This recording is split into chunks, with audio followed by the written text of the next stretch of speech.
और इसका प्रमाण आपके सामने वंदना जी हैं कि जब उनका 90 प्लस वेट था, 97 जो भी था, तो डॉक्टर ने उनको पहला एडवाइस क्या दिया था कि आपको वेट कम करना है। ट्रीटमेंट चल रहा था, सारी चीजें चल रही थी, बट आज भी देखो उन्होंने 17 kg वजन कम किया है, तो उन्होंने एक ही चीज बोला। आज भी कुछ कुछ ट्रीटमेंट चलती है उनकी, लेकिन उसके बावजूद भी एक ही चीज है, आपको अपना वेट कम करना है। हमें ऐसा लगता है कि हम सिर्फ 10 किलो वजन ज्यादा है। आपका हमारा अगर कोई भी अपने औसत आइडियल वेट से अगर 10 किलो भी ज्यादा है, तो यकीन मानिएगा हम 2-5 साल अपनी आयु और कम कर रहे हैं, है ना। हमारे सारे पैरामीटर प्लस हो जाएंगे, चाहे वो डाइजेशन की बात करें, बीएमआई की बात करें, रेस्टम मेटाबॉलिज्म की बात करें, हर एक पैरामीटर। तो बहुत जरूरी है हमें आइडियल वेट पे आना। और आइडियल वेट के लिए सबसे ज्यादा न्यूट्रिशन और रूटीन के साथ साथ हमारा माइंडसेट। हम माइंडसेट कैसा रखते हैं। आज फेस्टिवल आया, हमने माइंडसेट चेंज कर लिया, है ना। कल शादी में गए, हमारा माइंडसेट अलग हो गया, आज खा लेते हैं कल देखेंगे। तो हम एक अच्छी सेहत की जर्नी लंबा समय तक नहीं चल पाएगा। हमें अपने आप में, अपने माइंड पे सेल्फ कंट्रोल बना के रखना पड़ेगा। बिल्कुल खाना है, सब कुछ एंजॉय करना है, बट हमें देखना है कि हमारी बॉडी के लिए क्या बेनिफिशियल है। जिसको खा रहे हैं, क्या वो हम उसमें हमारे फाइबर्स, प्रोटीन, हेल्दी चीजें हम ले रहे हैं। हमें ये चीज़ों को ध्यान रखना है, थोड़ा अवेयर होना है, क्योंकि अगर हम कम्युनिटी में आए हैं, हमें 6 मंथ हो गया, 5 मंथ हो गया, 1 ईयर हो गया, हमने 17 kg वजन भी कम कर लिया है, तो हमने किया कैसे कम, ये किसे मालूम है, हमें मालूम है। अगर हमने 15 kg वजन कम किया है, तो ये बात तो हमें आइडिया है 15 kg हमने कैसे कम किया है। आगे भी कैसे करना है ये भी हमें मालूम है। अब अगर नहीं हो रहा है तो उसका दो ही रीजन है, या तो माइंडसेट चला गया है, या तो शायद वो जो जुनून, जो एक्साइटमेंट, जो रूटीन था, वो कहीं ना कहीं बीच बीच में मिस हो गया है। मेक श्योर जिनका भी आपको वेट मैनेजमेंट में आना है, आपको बढ़िया आइडियल वेट पे आना है, अपना अच्छा फिटनेस बनाना है, तो आप अपना वीकली और मंथली गोल को सेट करो। मुझे वीक में कितना, मंथ पे मत जाओ, आप वीक पे जाओ, 10 डेज पे जाओ, और चेक करो मैंने एक वीक में कितना अच्छे से अपने सारे रूटीन्स को फॉलोअप किया, है ना।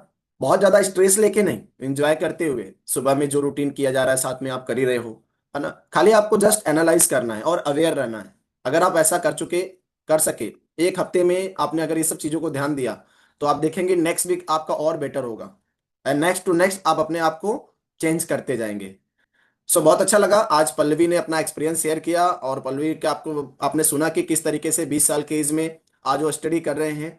2 साल से वो दवा खा रहे थे, मम्मी को पैरालिसिस हो गया था जिसको देख के वो आए थे, और मम्मी ने अपना 17 kg वजन कम किया, तो उनको कहीं ना कहीं एक विश्वास आया कि अगर मम्मी इतना अच्छा हेल्दी हो सकती, फिट हो सकती हैं, और आज वो वर्कआउट 40 मिनट 50 मिनट कर रही हैं, लास्ट 3 साल से हमारे इस हेल्दी कम्युनिटी के पार्ट हैं, तो कहीं ना कहीं बच्चों में आया कि नहीं हमें भी करना चाहिए।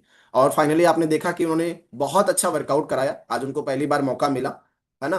एंड रियली एक बार जोरदार क्लैप कर देंगे। और ये सब चीजें हमारे घर में जो बच्चे हैं वो भी देखते हैं, और बहुत अच्छा लगता है कि अगर पेरेंट्स से बच्चे कहीं ना कहीं प्रभावित हो रहे हैं, अपने पेरेंट्स को देखते हुए कि सुबह उठ रहे हैं, उनका रूटीन अच्छा है, तो कहीं ऑटोमेटिक बच्चों में भी वो रूटीन हो जाता है। तो हमें भी प्रयास करना है कि धीरे धीरे हम अपने बच्चों को भी हेल्दी रूटीन के ऊपर डालें। आज उन्हें समझ में आ गया कि हमारा ब्रेकफास्ट कैसा होना चाहिए। पहले कैसा रूटीन था उनका, कॉलेज गए उसके बाद लाइब्रेरी जाना है तो शाम को आएंगे, लंच हुआ नहीं, तो कई लंबा ड्यूरेशन, एक पूरे पूरे साल सोचो लंच नहीं हुआ, तो ऐसे में गट्स डैमेज होना, ओवरवेट की शिकार होना, कई सारी समस्या होती हैं। बट जब वो कम्युनिटी ज्वाइन किए तो उन्हें मालूम पड़ गया कि हमारा लंच होना जरूरी है, ब्रेकफास्ट होना जरूरी है, और आज उसको कैरी ऑन भी कर रहे हैं, टिफिन को ले जा रहे हैं। तो ये सब चीजें कहाँ से आई, बिकॉज ऑफ कम्युनिटी में आने से अवेयरनेस मिला, जागरूकता मिला। बहुत बार समटाइम ऐसे बहुत अच्छे बच्चे होते हैं, पढ़े लिखे हैं, वेल एजुकेटेड हैं, बट कई बार ऐसा होता है कि जो हेल्दी रूटीन है या अच्छा सेहत कैसे मेंटेन करें, वो चीज़ों को मानने के लिए रेडी नहीं होते। पेरेंट्स भी बहुत प्रयास करते हैं, पेरेंट्स अपनी तरफ से बेटर करते हैं, बट उन्हें नहीं मालूम होता है। उन्हें लगता है मम्मी मैं बाहर का कुछ ना कुछ ले लूंगा, आप उतना परेशान मत हो ऐसा। बट ऐसे में ये एक दिन की बात नहीं होती है, ये एक लंबा फिटनेस जर्नी है, और अगर हम इसको नहीं ध्यान रखेंगे तो आगे बहुत सारे चैलेंजेस होंगे। तो मैं सभी से कहूंगा कि आप अपने बच्चों को भी ध्यान रखें। आप सुबह में ब्रेकफास्ट में उनको ज़्यादा से ज़्यादा हेल्दी फूड देने की कोशिश करें, उनका लंच टाइम पे हो। जो सबसे बड़ी बात पल्लवी ने शेयर किया कि सर मैं वाटर कंप्लीट नहीं कर पाती थी पूरे दिन में 1 लीटर, और आज मेरा अभी तक, इवन मॉर्निंग अभी वर्कआउट फिनिश हुआ है, मेरा 2 लीटर कंप्लीट हो गया है। और मैं 2 लीटर मतलब कैरी ऑन भी कर, मतलब वो पानी का बोतल लेके भी जाते हैं। तो ये बहुत बड़ी बात है कि अगर आपका 1 लीटर कंप्लीट हो गया और आप पूरे दिन में 2-3 लीटर पानी भी अपना कंप्लीट कर रहे हो, बहुत इंपॉर्टेंट है बच्चों का पानी कंप्लीट होना। क्योंकि आजकल बच्चों में बहुत सारे अलग अलग चैलेंजेस हैं, कॉन्स्टिपेशन की प्रॉब्लम है, डाइजेशन की प्रॉब्लम है, और मम्मियाँ तो क्या है, कभी कभी स्नैक्स में बिस्किट भी दे देते हैं, बच्चे मांगते हैं दे देते हैं। बट हमें समझना है कि बच्चों को कैसे हम बेसिक चीज़ों को जो हमारे घर पे बना सके उनको दें, और बाकी थोड़ा अवेयर लें जब